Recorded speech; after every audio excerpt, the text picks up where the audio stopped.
안녕하세요. 노우민 전도사입니다. 한 주간 잘 지냈습니까? 오늘도 주님이 가르쳐 주신 기도인 주기도문을 함께 공부해 보도록 하겠습니다. 지난주까지 우리는 주기도문의 머릿말인 하늘에 계신 우리 아버지여 이 부분을 함께 공부했습니다. 하나님께서는 본질적으로 진노의 자녀 그리고 마귀에게서 난 죄인인 우리의 아버지가 되셔서 우리 기도를 듣고 싶어 하시는 분이라고 배웠습니다. 지난주에 하나님은 어디 계시다고 배웠습니까? 저 창공에 계신 분인가요? 아니죠. 하나님은 이 세상 그리고 온 우주에 충만하게 임재하신 분, 그리고 우리의 기도를 들어주실 수 있는 능력을 가지고 계신 분이라고 우리가 배웠습니다. 마지막으로 하나님은 나 한 사람의 개인적인 욕망, 개인적인 소원을 이루는 기도가 아니라 우리의 기도를 듣고 싶어 한다, 이렇게 배웠죠. 여기서 하나님 말씀하시는 우리는 누구입니까? 나, 그리고 나와 친밀한 사람, 내가 싫어하는 사람, 그리고 지구 반대편에 있는 모든 사람을 포함한 개념이라고 배웠습니다. 그런 의미에서 지난주에 댓글 이벤트를 했었는데요. 하나님께서 말씀해 주신 우리를 위해서 기도했습니다 라고 이렇게 댓글을 남긴 이벤트를 했습니다. 오늘 강의 중에도 이벤트가 있는데 많이 참여해 주기를 바랍니다. 오늘은 주기도문 머릿말에 이어서 주기도문의 구조의 두 번째 부분인 간구, 그 중에서도 첫 번째 간구인 이름이 거룩히 여김을 받으시오며 이 부분을 함께 공부해 보겠습니다. 마태복음 6장 9절입니다. 그러므로 너희는 이렇게 기도하라. 하늘에 계신 우리 아버지여, 이름이 거룩히 여김을 받으시오며. 주기도문의 머릿말을 통해서 하나님이 우리 기도를 들으실 의지, 그리고 들어주실 수 있는 능력을 가진 분이다, 이것을 깨달았다면 이제 그냥 우리가 원하는 기도, 우리가 바라는 간구를 하나님께 하면 되는 거 아닐까요? 그런데 예수님은 제일 먼저 하나님의 이름을 위한 기도를 하라, 이렇게 우리에게 말씀을 하십니다. 만약 우리가 그냥 기도했다면 어떻게 기도했을까요? 아마 10중 8구는 우리에게 필요한 거, 그걸 한 100가지 정도, 하나님 이거 필요합니다, 저거 필요합니다, 하나님 요거 해주십시오, 저거 해주십시오 기도하고 마지막 끄트머리쯤에 하나님 영광을 받으소서, 이렇게 기도했을지 모릅니다. 하지만 기도는 나의 요구보다, 나의 필요보다는 이 기도를 들어주시는 하나님의 마음이 우선돼야 됩니다. 그런 의미에서 먼저 등장하는 하나님을 향한 세 가지 간구는 하나님의 마음과 뜻, 거기에 내 마음과 생각을 조정하고 튜닝하는 과정입니다. 그래서 마태복음 6장 33절은 그런즉 너희는 먼저 그의 나라와 그의 의를 구하라. 그리하면 너희에게 필요한 모든 것을 하나님께서 더해 주신다 말씀하십니다. 하나님 이미 우리에게 필요한 것이 뭔지 알고 계시죠. 그래서 먼저 하나님을 위한, 하나님의 마음을 위한 기도를 하라는 것입니다. 그럼 본격적으로 이름이 거룩히 여김을 받으시오며 해서 하나님의 이름, 여기에 대해서 먼저 한번 알아보겠습니다. 하나님의 이름은 무엇일까요? 출애굽기 3장에서 하나님께서는 모세를 부르시고 모세야, 너는 가서 이집트에 있는 내 백성을 이끌어내라, 이렇게 명령을 하십니다. 그때 모세가 하나님께, 하나님, 제가 이 이스라엘 백성들을 데리고 나오면 이 백성들이 당신을 보낸 그 신의, 그분의 이름이 뭡니까?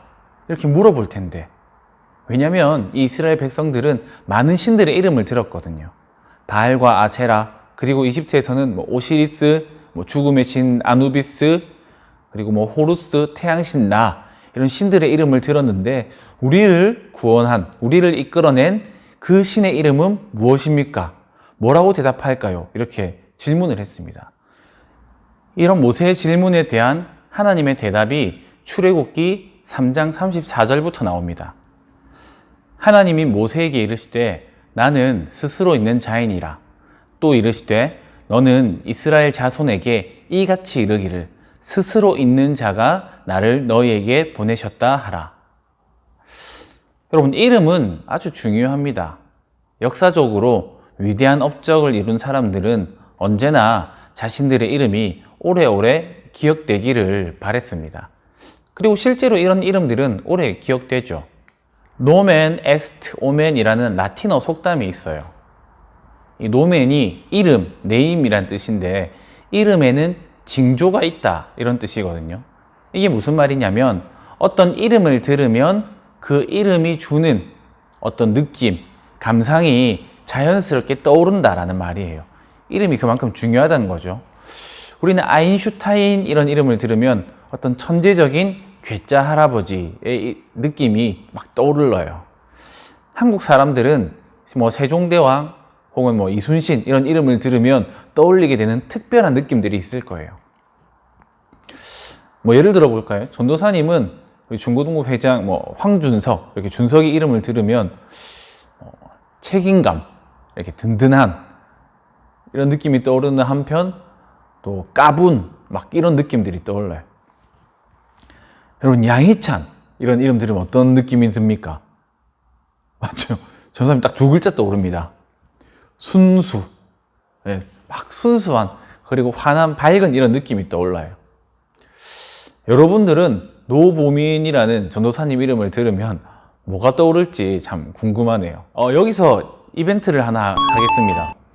댓글에 노보민 하면 떠오르는 느낌을 이 한 단어로 남겨주면 좋을 것 같아요. 여러분들 창의적인 대답들을 기대하겠습니다.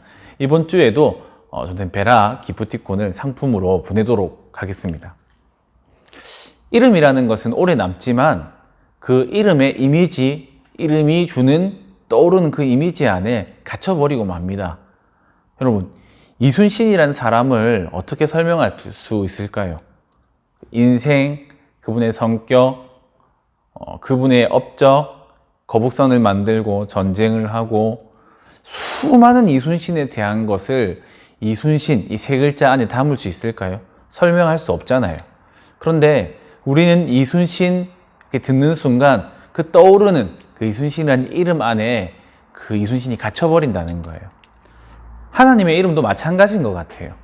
하나님이 어떤 특정 이름을 우리에게 글자로 가르쳐 주신다면 이 글자 안에 갇혀버리는 거예요.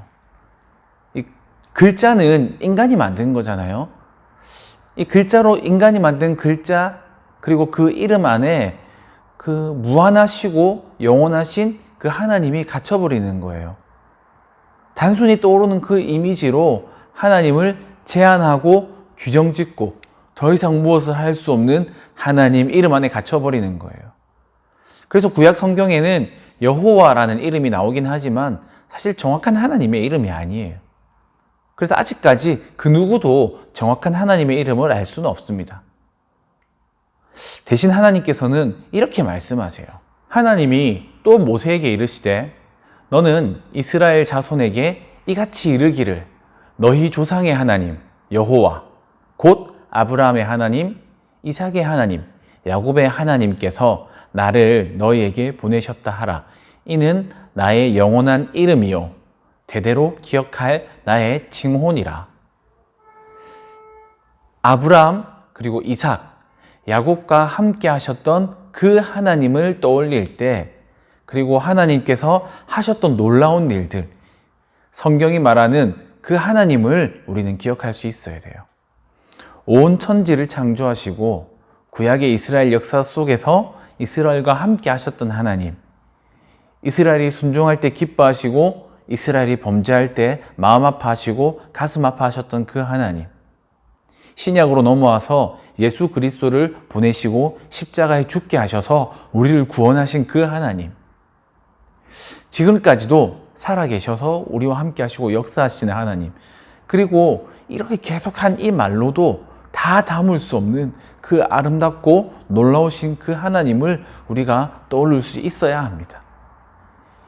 아브라함의 하나님, 이삭의 하나님, 야곱의 하나님이라는 말은 하나님이 하신 그 모든 일들 중에서 하나님이 어떤 분인지 떠올릴 수 있게 하라는 거예요. 동영상이 길다고 힘들어하는 친구들이 많아서 오늘 여기까지 하고 배운 내용들을 한번 정리해 볼까요? 첫 번째로 기도라는 것은 우리가 원하는 것들을 먼저 구하는 게 아니라 하나님의 뜻에 우리의 마음을 조정하는 그런 시간들이 있어야 된다.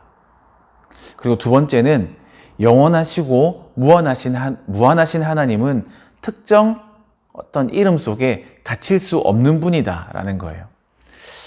다음 영상에서는 이 주기도문의 첫 번째 강구인 이름이 거룩히 여김을 받으시오며 이 뒷부분으로 여러분들 만나기로 하겠습니다. 중간에 나갔던 그 댓글 이벤트 많은 참여 부탁드립니다. 그러면 다음 영상으로 만나도록 하겠습니다. 감사합니다.